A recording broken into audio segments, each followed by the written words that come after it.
Welcome to week 5 of my UFL Breakout series, where this week's breakout player is St. Louis Battlehawks quarterback Max Duggan. I also want to give a quick honorable mention to Renegades corner Ajini Harris, as he also had an incredible performance, but I just barely gave Duggan the edge as he was able to guide his team to the win.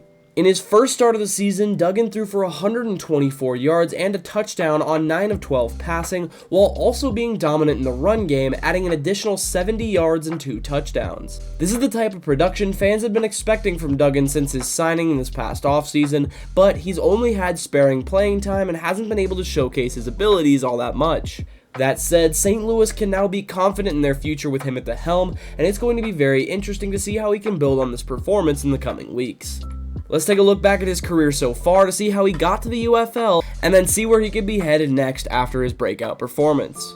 Duggan was a 4-star recruit out of Lewis Central High School in Council Bluffs, Iowa during the class of 2019, and garnered offers from the likes of Arizona State, Georgia, TCU, Indiana, and Iowa, eventually committing to the Horned Frogs on April 15th of 2018. Duggan was immediately thrust into the starting role, appearing in all 12 games for the Horned Frogs in 2019 while starting 10 of them. He made it known that he was a star in the making throughout his freshman year, including a performance against Texas Tech that saw him record 323 passing yards, 101 rushing yards, and 3 total touchdowns with no interceptions. He finished the year with a 53.4 completion percentage for 2,077 passing yards, 15 passing touchdowns to 10 interceptions, with an additional 555 yards and 6 touchdowns on the ground. His 2020 season was shortened due to COVID, but he still impressed in the small sample size, even becoming the first quarterback to lead the team in rushing since the 1950 season. Duggan was off to another fast start in 2021 before a foot injury began to majorly limit his production. He was able to record 2,400 total yards and 19 touchdowns with just 6 interceptions, but his injury eventually caused him to miss 2 games. In those games, backup quarterback Chandler Morris stepped up in a major way and he played well, creating a competition at the position going into 2022. To Duggan's surprise, he lost the starting job going into week 1. He didn't waver, however, and elected to take on the backup role. Morris's time as the starter was short-lived, though, as a knee injury he suffered in the Frogs' Week 1 contest against Colorado took him out for the rest of the season. Duggan reclaimed the starting role, and little did we know his best football was still yet to come. It seemed this benching had lit a fire under Duggan, with his 2022 campaign becoming one for the ages. He guided TCU to a perfect 12-0 record in the regular season while passing for 3,689 yards, rushing for 423 yards, and recording 41 total touchdowns to only 8 interceptions. With Duggan at the helm, TCU possessed one of the best offenses in the country and qualified for the college football playoff despite a loss to Kansas State in the Big 12 championship. They were slated to face the number 2 ranked Michigan Wolverines in the Fiesta Bowl. Despite Michigan being heavily favored coming into this first round matchup, Duggan and the Horned Frogs proved that they belonged with an offensive masterclass.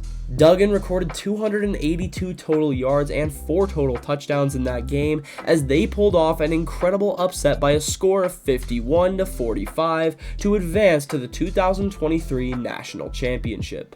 Unfortunately, Duggan struggled in the national title game as Georgia steamrolled their way to victory, but Duggan still had quite the season to look back on. He finished second in Heisman voting, won the Big 12 Offensive Player of the Year award, the Davey O'Brien Award, and the Johnny Unitas Golden Arm Award before declaring for the 2023 NFL Draft. He wasn't viewed as someone who could translate well to the NFL, however, which is what caused him to slide to the Los Angeles Chargers in the 7th round. Duggan only appeared in the preseason for LA in 2 seasons, and with the desire to prove what he could do as a starter, he elected to sign with the St. Louis Battlehawks on December 19th of 2024. He hoped to assume the starting role from a departing AJ McCarron, but once again surprisingly lost the starting quarterback battle, this time to Manny Wilkins. Wilkins did play well through the first 3.5 games, but suffered a season-ending torn Achilles tendon in week 4. This allowed Duggan to move into the starting role, where he had this incredible first starting performance this week, and with the position securely his for the rest of the season, he has plenty more opportunities to prove himself. He will need to string together good performances for NFL teams to look his way, as he's going to have a smaller sample size compared to the rest of the league's quarterbacks. That said, performances like this one against a top team like the Panthers are certain to draw attention. He showed his ability as a dual threat quarterback in this game, which has always been the playstyle he functions best in. If he's able to continue tapping into both sides of his game like he did this week, the end of his season could see many more performances like this one. Thank you all for watching, and I just wanted to give you all a quick reminder to hit that subscribe button. According to YouTube, 97% of the people who watch my videos aren't subscribed, so if you enjoyed and would like to see some more of the projects I have coming out this summer, that would be greatly appreciated. Other than that, I hope you all have a great week, and I will see you for next week's UFL Breakout Player.